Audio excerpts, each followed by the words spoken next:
Dans cette édition, gros plan sur un phénomène qui prend de l'ampleur, le développement des écoles alternatives payantes. Alors, qu'apportent-elles? Pourquoi ces méthodes pédagogiques parallèles séduisent-elles? Reportage dans un instant. Également dans ce journal, découverte d'une start-up à La Rochelle qui ne connaît pas la crise. Son idée, mettre en relation des particuliers qui maîtrisent le chinois avec des entreprises. C'est à voir dans quelques minutes. Mais avant cela, intéressons-nous à la zoothérapie, ou quand l'animal devient une aide précieuse pour l'homme, que ce soit en prison, dans les maisons de retraite ou encore dans des instituts. Reportage dans la Manche. Aujourd'hui, je vous propose qu'on mette en place le petit jeu de dés. Je vais vous laisser réfléchir à vous quatre pour qu'on mette une instruction sur chaque face. Martial, Freddy, Clément et Thibaut sont handicapés moteurs. Cette activité avec les chiens chaque semaine est pour eux une thérapie. Allez, on s'approche. La main plus près. Tu lui donnes pas? Non, elle n'a pas fait. Là, on a un groupe où les jeunes sont particulièrement efficaces, donc ils peuvent apprendre des tours aux animaux et vraiment rentrer dans la relation et créer des choses avec les chiennes. L'année dernière, ils leur ont appris donne la patte, fais le beau. C'est des acquis que les chiennes ont eu ici. Dans cet atelier, les jeunes choisissent le jeu, la chienne et agissent presque en totale autonomie. Coucher. Coucher, plus près de ses pattes. Coucher. Le but, maintenir un état de bien-être et développer les relations. Pour le personnel du centre, la méthode de Floriane est bénéfique. Constatez des progrès? Oui.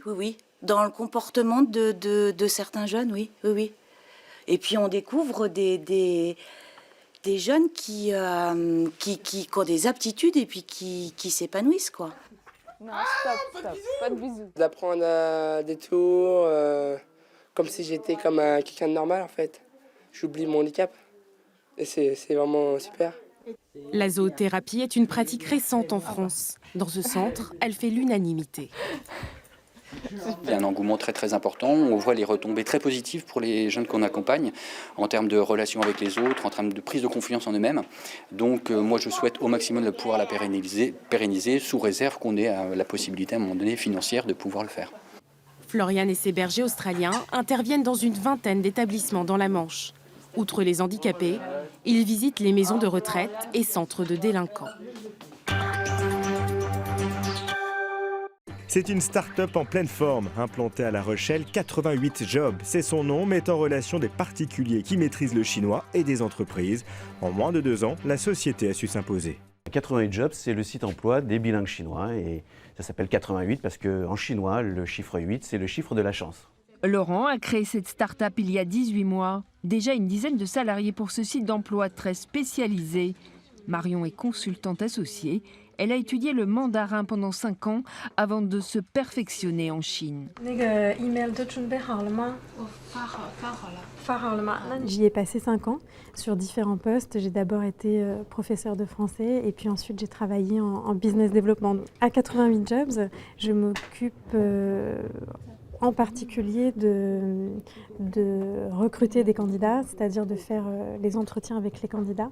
Une centaine de sociétés a déjà eu recours à cette agence de recrutement. 90% des clients sont français. Les secteurs qui sont le plus en pointe et qui recrutent le plus ce genre de profil, ce sont des secteurs du commerce du luxe, dans les aéroports. Tous les aéroports vendent énormément aux touristes de langue chinoise et ont besoin d'avoir des commerciaux, des vendeurs qui parlent chinois. Yu Ting est chargée de recrutement. Elle reçoit des CV ou des vidéos de demandeurs d'emploi. Bonjour, je m'appelle Zhang Xueqi, j'ai 24 ans. Cette candidate, elle vient de Taïwan. Elle a déjà travaillé en France pendant quelques années. La start-up aide aussi les demandeurs d'emploi à corriger leur CV. Les candidats chinois qui postulent en France ont des CV très normés, j'ai envie de dire à la chinoise. Ils ne saisissent pas toujours les standards du CV occidental normé et nous, de notre côté, on les aide vraiment à corriger leur CV.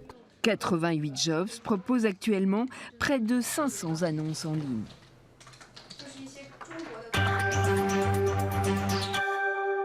Symptôme d'un système éducatif traditionnel qui peine à se réformer ou bien phénomène de mode. Un constat, les écoles alternatives payantes sont désormais nombreuses.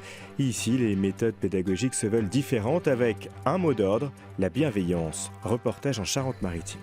Nose, back Des méthodes pédagogiques plus ludiques. L'île aux enfants à Saintes est une école créée par des parents d'élèves.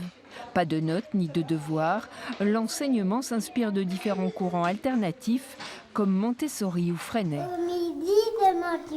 Il n'y a pas de devoirs, c'est vrai, sauf que beaucoup d'enfants, les parents nous relatent que les enfants travaillent chez eux. Voilà, mais pour l'amour d'apprendre et parce qu'ils ont un but. En ce moment, par exemple, ils sont passionnés de planètes et tous, ils sont en train de faire des exposés super chez eux. Voilà, c'est pas des devoirs qu'on leur a imposés. Par contre, effectivement, on a amené un atelier autour des planètes. Ils ont adoré et ils ont voulu poursuivre et approfondir ce sujet-là.